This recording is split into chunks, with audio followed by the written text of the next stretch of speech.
Does your ABS light turn on? Does your brake pedal pulsate and maybe even kick back? Or does your brakes lock up? Hi, I'm Chris, and today I'm gonna break down everything that I know about the ABS system that may cause these issues to happen.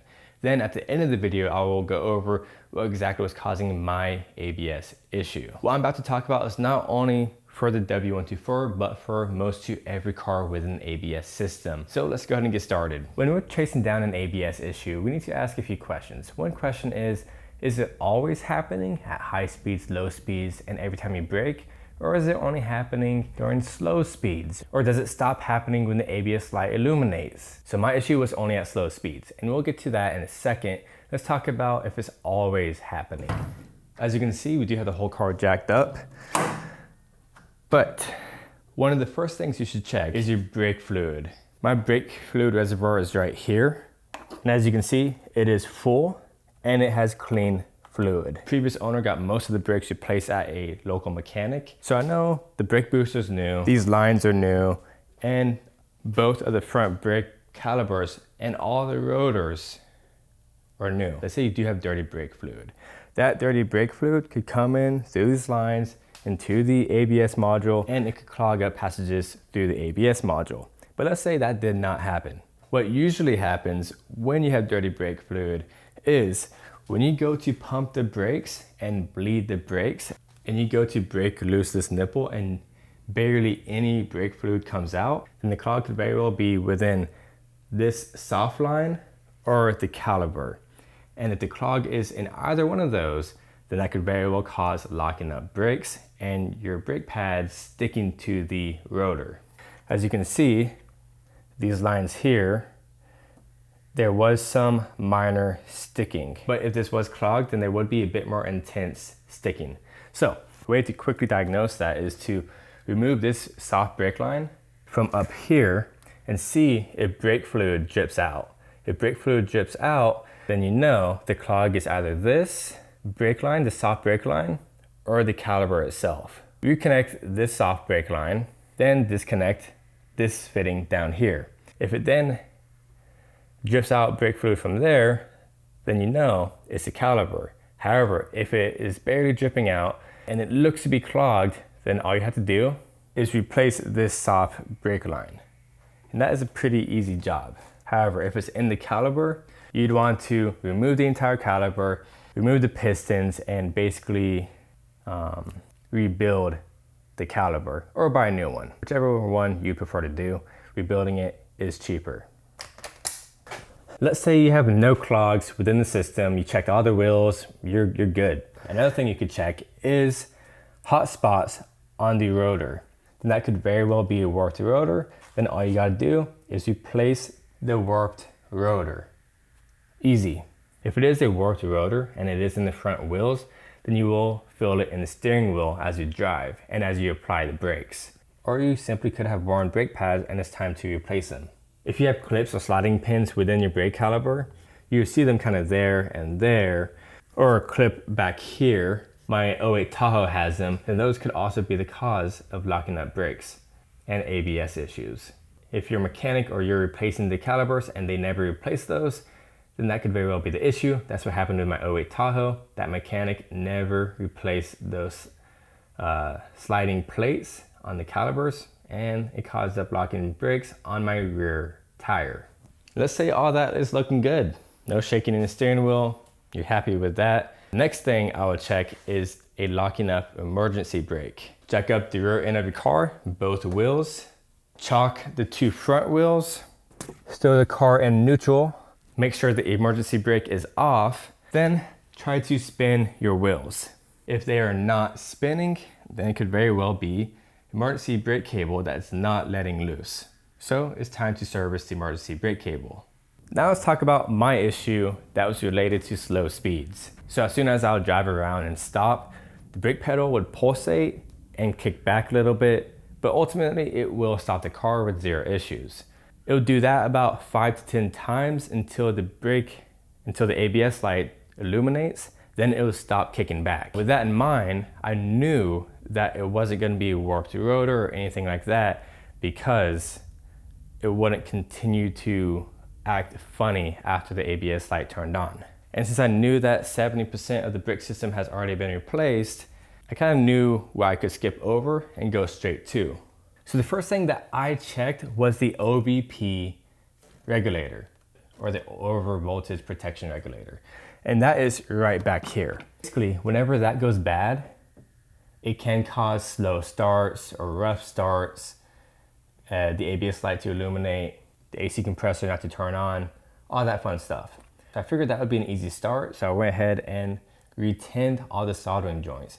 Basically, the soldering joints could have a micro crack within it that prevents the proper amount of voltages going through the regulator, all that fun stuff. Therefore sending out some weird codes to your computer and it's just not working properly. So you get your soldering iron and you basically lay it right on top of each soldering joints, wait until it heats up, and melts into a pool again, then you release. So I did that to all the soldering joints. I even added solder to some of the joints. This has this plastic piece that goes on the front of it to prevent the soldering joints from arcing over to the case. So make sure you reinstall that plastic piece and make sure you reinstall that 10 amp fuse. That did not fix my issue. Kind of obvious, because if that was the issue causing the ABS light to illuminate, it would illuminate immediately as soon as I turn over the car. It did allow the car to start up quicker and faster, and the car does feel a bit more solid after that. And the SRS light is actually illuminating for 5 seconds as soon as I kick over the car instead of the few seconds as it used to. So I'm pretty sure that did fix a few issues, just not the ABS issue. We're back at the front wheels. The next major issue that could be throwing off the ABS light, and which actually happened to my 08 Tahoe as well, is the wheel speed sensors. With this Mercedes, there's 2 in the front on each wheels and 1 on the diff. With my Tahoe, there is a wheel speed sensor on each wheel. It could be possible that the sensor itself went bad. But with these Mercedes, it's very, very common for the sensors to be very dirty from brake dust and all that stuff. The sensors are magnets measuring the distance from the gears that are rotating within the wheel. So if that magnet has too much brake dust, then that could mess with the resistance on each wheel and cause the ABS to act up and cause that pulsating brakes that I just talked about at low speeds. The symptoms for the wheel speed sensors typically only happen at low speeds. So I went ahead and removed these wheel speed sensors. The front for this Mercedes takes a hex 6mm. And there's 2 bolts, so go ahead and break those loose and remove them. And the speed sensor just pulls right out. Now, as you can see, they are filthy with brake dust. This magnet is filthy. It's about 1/4 of an inch thick with brake dust, which could very well hinder the resistance between the gears and the sensor itself. So I went ahead and sprayed it down with some throttle body cleaner. Spray this off. Already looks 1,000 times better. Wiped it down with some Simple Green, installed it, spun the wheel 1 more time, removed it, and then cleaned it again. And I did that for both front of the wheels. Then I took the car for a test drive, and the pulsating was almost gone. I say almost because it was still there. So then I brought the car back, then I went to the back of the diff, and then I came back here to the diff and removed that speed sensor. That one took, I think, an H5.5. Removed that speed sensor, which was actually a pain in the butt to remove. It took a lot of work, a lot of prying. It was really stuck in there. It would go in easily, but it would not want to come out. So with a lot of elbow grease, a lot of wedging, a lot of prying, be careful you don't bust the casing open, like I almost did with a flathead and a hammer. But I eventually got it out. And to my surprise, it was actually not that dirty. So I just cleaned it off, reinstalled it, and took the car for another test drive. As you might expect, that did not fix the issue because it was really not all that dirty. Now, since all the wheel speed sensors are clean, the brake pedal is not pulsating nearly as much, I really tried to determine and break down what was causing the pulsating of the brakes. So after I cleaned out the wheel speed sensors, the only time the brake pedal would pulsate was when I was braking and turning left at the same time. So that made me think, if the car is turning left and I'm braking, there's more pressure on this rotor pressing onto that brake pad. So I know this brake caliper is new. The rotor looks good. And I also knew that this brake caliper was old.